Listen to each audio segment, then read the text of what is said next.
Uncle C, back in the office, and in this video today we are going to be describing the things that make a guy's life miserable. If you're a man and you're watching this channel and you want to know how to live an excellent life, how to live a fruitful life, how to be on your purpose, and how to feel ambitious so that way you don't deal with the issues of the 99%, you're going to want to stick with me until the entire end of this presentation. So here's a fair warning. For those of you who struggle with issues like focus, right, or you constantly need to be addicted to different stimulation, or you're used to sitting on YouTube Shorts, TikTok, Instagram Reels, constantly being stimulated every 5 to 10 seconds by a new video, this video is not for you. Honestly, this whole channel probably isn't, okay? What I'm about to describe on this whiteboard behind me is not only going to help improve your life, but this is truly for guys who can sit back, you can relax for anywhere from probably 10 to 15 minutes and focus.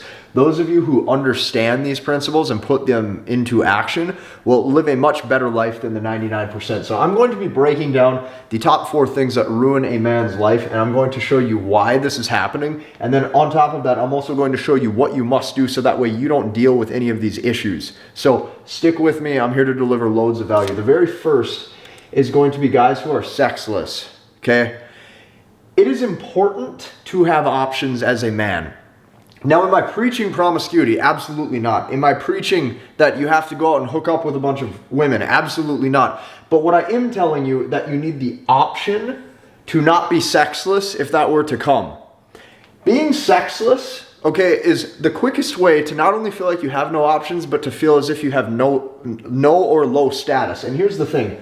I'm going to be breaking down the exact 5 things as to why this happens. The very first is going to be low T levels in guys, okay? If your testosterone is not in check, here's what's going to happen. You're going to get fatter. You're going to get lethargic. You're going to not be ambitious. You're going to not be willing to take risks when it comes to meeting new people, meeting new women. You're going to feel sad. Okay, so what you have to do is you have to take care of your health. You'll notice I'm extremely tan. What you want to do is you want to go out and you want to get sunlight. You want to breathe fresh air. You want to work out every single day. You want to build muscle. You want to eat high protein. You want to make sure you eat the correct amounts of fats. You want to make sure that you have low body fat. That is going to stimulate testosterone production. It's no wonder why most guys aren't ambitious. It's no wonder why most guys don't take risks. It's no wonder why most guys can't talk to women or attract the type of companion that they want. They have low T. Take care of your body. It's all you have. The second is going to be they're not ambitious, okay? You have to be ambitious as a man with everything that you do. That means when you wake up in the morning, you want ambition to flow through you in every way, shape, and form. I'm talking making sure your income is on point, building wealth for yourself, learning new competency skills to make new money, pushing towards gym PRs so that way you can build your strength, right? Having the ambition to go out and say, hey, come hell or high water, I'm going to do what I have to do to attract the type of woman that I want into my life, to attract the type of companion. You want to be ambitious.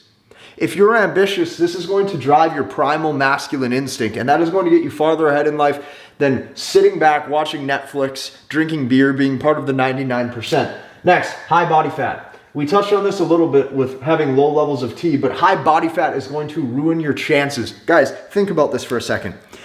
You can seriously make all the money in the world. You can be one of the smartest guys in the world. You can have great game.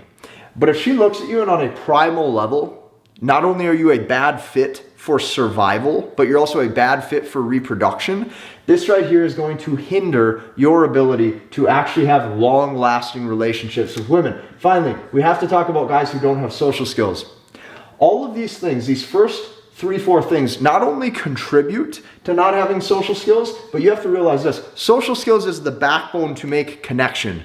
The reason why guys can't make connection is because not only are they overstimulated, but it's all been digitalized. The second you have your ambition, the second you go out there in the world and you tell yourself, I'm going to meet a new person every day. I'm going to smile at new people I have not smiled at. I'm going to talk to new people I have not yet talked to. I'm actually going to take life by the balls. You are going to win. So here's what you must do, okay?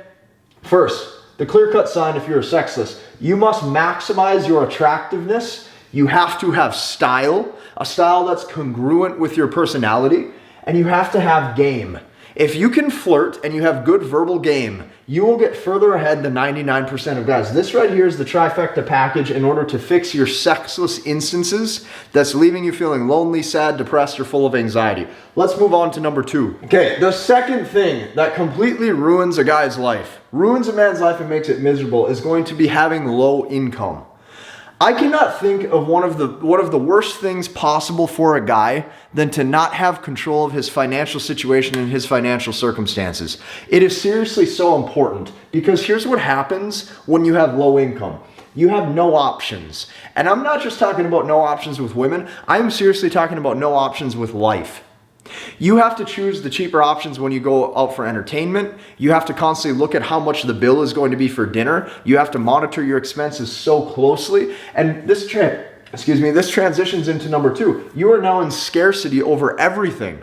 You're not just in scarcity with women if you're sexless, but now guess what? You're in scarcity when it comes to how much you make, how much debt you're in, how much you can earn, what your earning potential is, what type of woman you can attract because of the value you provide in the world. Like, this is awful. You cannot be in a situation for too long where you allow the 99% mentality to just be okay with having low income. You must chase your goals. You must actually pursue wealth. You must build something of yourself. Okay? Here's the fact. When you have low income, you instantly have low confidence. On a primal level, you as a guy, you know 100% that your confidence and how you feel about yourself is directly correlated to what you can produce. What you can produce in the world. And what you're paid for in the world is typically a direct representation or value that you have added to other people or to the world, okay? That means you have to get your confidence level up. You have to get your confidence level up, and the only way to do that is you provide more value to the marketplace. You have skill sets that people are willing to pay for. And what this really transitions into is if you do not have this figured out yet, you have low competency when it comes to making money. Now, make no mistake, at the end of this presentation right here, I'm going to be telling you what you have to do to fix this.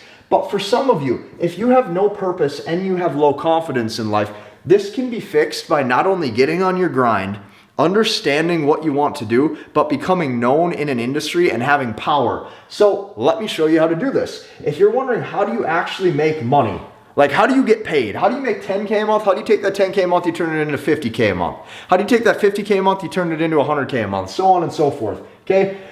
Here's what you do. You have to show inner love for your work. Notice, I did not just teach you something tactical. I taught you a strategy that can only be manifested on the inside first. Your work is a direct representation of you. I need you to think about this very deep for a second, okay? I was having a conversation with one of my students inside of my Freedom Academy, okay? He was telling me today that he does real estate, but he's at 20 years old, he's already having questions if this is actually him. I go, well, if you're already having questions at 20, there's no way you're going to be good at this in the long run. And he scratched his head and he's like, well, why? And I go, because, well, most guys who are obsessed with real estate, or that is their purpose, they're willing to put in 7 days a week, 12 hours a day because they love it. You're scratching your head wondering when 5 p.m. is going to roll around on a Wednesday. That's the difference in energy. So what you have to do is you have to find something you love, because the little known fact is you can literally make money doing anything. Guys have made hundreds of millions of dollars throwing a football or throwing a baseball. Guys have made hundreds of millions of dollars fighting in a ring. Guys have made millions of dollars doing anything. The key is, what value do you have to bring? So what I really developed this into is diving deep into your passions. And this might take you actually 4 to 6 weeks of just sitting still and thinking, sitting still and self-reflecting. Like, I know I had to do this in my current business. I had to sit down and I had to think, what products do I actually want to build that I enjoy, that I know will serve the marketplace to where it won't even feel like I'm working? Because that's how you actually dominate an industry. You do what you like. I want you to think about this on the most simplistic terms, okay? Mike Tyson probably got paid a lot because he liked throwing punches. Like, Michael Phelps probably got paid a lot because he liked swimming. Okay, Leonardo DiCaprio gets paid a lot because chances are, even though he's a great actor, he probably loves acting, therefore he's ready to put the work in to do it. This is not as hard as guys want to make it. So instead of looking for the quick fix, the 3 keys to 10K a month through Shopify, Amazon FBA, crypto, day trading, stocks, blah, blah, blah, blah, blah. Like, dude, figure out what you actually want to do and then do it. And you will notice that your wealth will compound year after year after year. You get a more diverse, deeper skill set. That's number 2. Okay. Number 3, The third thing that will totally make your life miserable is going to be social anxiety. And here's why. When you have social anxiety, not only can you not connect with the companions or the women that you want to connect with, but you seriously can't connect with anybody. If you have social anxiety, it's even hard to make friends. It's hard to go to the grocery store and check out with the clerk. It's hard to go to the grocery store and ask for help as to, hey, is the brown sugar in this aisle? Is the cereal in this aisle? It's hard for you to do that. And here's what really happens is if you have bad social anxiety, instantly you can't network. So if you can't network, naturally that's going to affect number 2. And you're going to naturally have low income because your network is your net worth, and it's a direct correlation to the representation of who you surround yourself with. Okay? Therefore, now you can't actually be you. You see, this is the only way to have genuine confidence in life, is to have full self-acceptance of who you are. If you can't have full self-acceptance with you, that means you now carry yourself in life with a suppressed vibe. It's like you're almost ashamed to just speak clearly. You're ashamed to state your mind. You have suppression. You feel like you're suppressed, okay? That vibe is not good. That means if you walk around life nervous because of this social anxiety, it doesn't even carry into just being sexist. Now this is going to affect your income. These are all correlated and tied together. So how can you fix this instantly? The first thing you want to do is learn how to project your voice. Okay? Vocals and vocal tonality is so key because you can actually have some sort of dominating frame or some sort of authority state just by speaking more presently, speaking into the future, speaking into people, through people, not just at people. There's a big difference. Not only do women find this very attractive, but men actually find a certain degree of trust when they hear a voice like that. A projected voice builds safety. The second thing you want to do, level up any insecurities that are making you socially anxious. If you have social anxiety because you aren't comfortable in your own skin, you need to start hitting the gym. If you have social anxiety because you have to be on a budget and you can't spend a lot of money when you go out, you have to learn how to get your finances up. Everything is directly correlated. And when you do this, you can develop connections even if it scares you. And this is something you have to do. If you have social anxiety, there will be a time where you still have to make those connections anyways. There will actually be a time where you can make those connections and it will feel scary, but guess what? There will come a time when the person on the other end doesn't even notice because you've done the work on yourself. This is so key, okay? Number 4, the fourth thing that will make you absolutely miserable. I have seen this over the years as my own success has risen. I've seen this over the years as other people that I know have become successful, is jealousy or envy, especially if this is something you possess or people who are around you possess towards you. Jealousy and envy will crush you, and there's 5 reasons why. When you're jealous of somebody, this turns you into a victim. You think you're owed something. Because they have success and you don't, you lose your own work ethic. Then what happens? You constantly are put in the frame of comparison. You won't take action and you judge that other person. You carry life with judgment at other people. All you're doing is putting your energy, your focus onto them. And when you put it onto them, here's what's going to happen. They actually get stronger. They get more powerful. They get more respect. They get more wealth. They get more success, and you don't. This is one of the quickest ways to spiral yourself into an anxiety-ridden, depressed state. You do not want to be jealous or envious. All you can have is a strong work ethic. And if you have a strong work ethic, here's the cool thing about that. You start to love the work and you love the journey, not just the destination. And guess what happens when you do have a strong work ethic? When you have a strong work ethic, okay, you tell yourself, I love this so much. I'm so blessed to even have these traits. I don't even care if I'm successful or not. I'm just glad I get to work hard. And that right there is going to carry you so much further in life than 99% of anything. For example, I hate the weekend. Now, I don't actually hate the weekend, but what I'm telling you is like a Saturday to me feels the same as a Monday because I'm on my purpose regardless. I have my journey and my destination regardless planned. And if you avoid these 4 things and you actually take what I just taught you on this whiteboard, you put it into action, your entire demeanor will up level. I seriously hope you guys like this video. Hit the like button, comment, and subscribe. We'll see you in the next one.